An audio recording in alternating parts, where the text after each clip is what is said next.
Zarathustra, called the All-Pure, gathered his followers into small communities, organizing them by villages and families.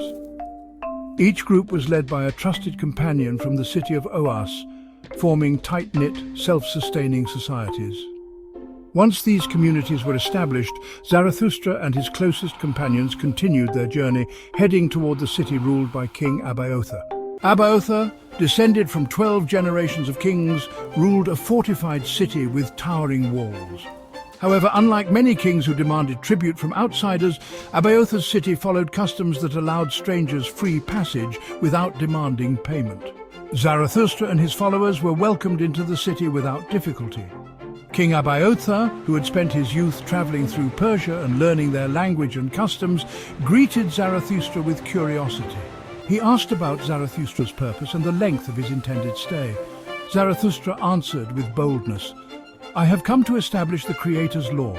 In the name of the All-Light, I shall blunt the edge of the sword and the spear. I will remain in your city until I have fulfilled the commandments placed upon me." This declaration surprised the king, who had never before encountered such a fearless prophet.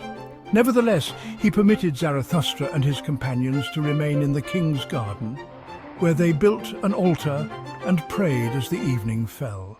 That night, however, the city's soldiers, numbering over 10,000, approached with the intention of capturing Zarathustra and his followers. The king, having grown wary of Zarathustra's boldness, feared the influence he might have on his people. But Zarathustra's faith in Ihwa Mazda, the Creator, was unshakable. As the soldiers surrounded them, Zarathustra raised his hands and called out to the heavens, "Light of light, O Creator, build me here a wall of fire."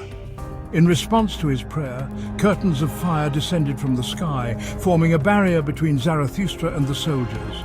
The flames were so intense that many soldiers dropped their weapons and fled in terror. Witnessing this display of divine power, King Abaotha grew fearful both of Zarathustra and of losing his throne. Unsure how to respond, the king retreated to his palace, leaving Zarathustra untouched. Yet Zarathustra did not leave the matter unresolved. He followed the king into the palace, where Abaotha, confused and angry, confronted him.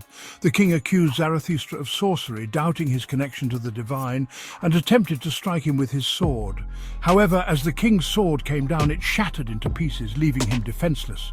Frustrated and humiliated, the king released 2 trained cheetahs, fierce beasts as large as lions, upon Zarathustra. But when the cheetahs neared him, instead of attacking, they licked Zarathustra's hands, showing him peace. Still unconvinced, the king accused Zarathustra of deceit. Overwhelmed by despair, the king declared himself unworthy of life and, in a fit of rage, slashed his own belly, intending to end his life. His bowels spilled from the wound, and he collapsed. Moved by compassion, Zarathustra ordered that the king's body be laid straight and kept undisturbed for 3 days. Crowds gathered, and rumors spread throughout the city of the king's suicide attempt and Zarathustra's strange command. After 3 days, Zarathustra called his disciples together and, in the presence of the people, healed the king's wound, bringing him back to life. The king awoke, his wound fully restored, and began recounting the terrifying visions he had seen while near death. He described being surrounded by flames, trapped in a place of endless torment where many souls suffered without hope of escape.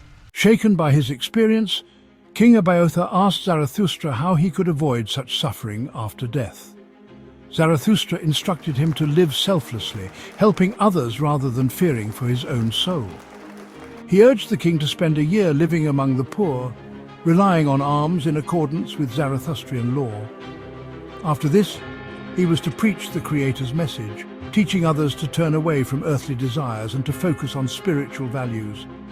The king, though humbled by his near-death experience, struggled with doubt and asked why the Creator allowed evil to exist. Zarathustra explained that humanity, like an unfinished pot, was a work in progress. The Creator had given man the power to recognize and correct his own flaws, but it was up to each person to strive for righteousness. When the king finally understood, he vowed to follow Zarathustra's teachings. Zarathustra appointed one of his companions to lead the newly converted people in the city, and he and his followers departed, leaving each liberated city with a guide to continue his work. Over the next 2 years, Zarathustra traveled to 24 more cities and kingdoms, each one transformed under the Creator's law.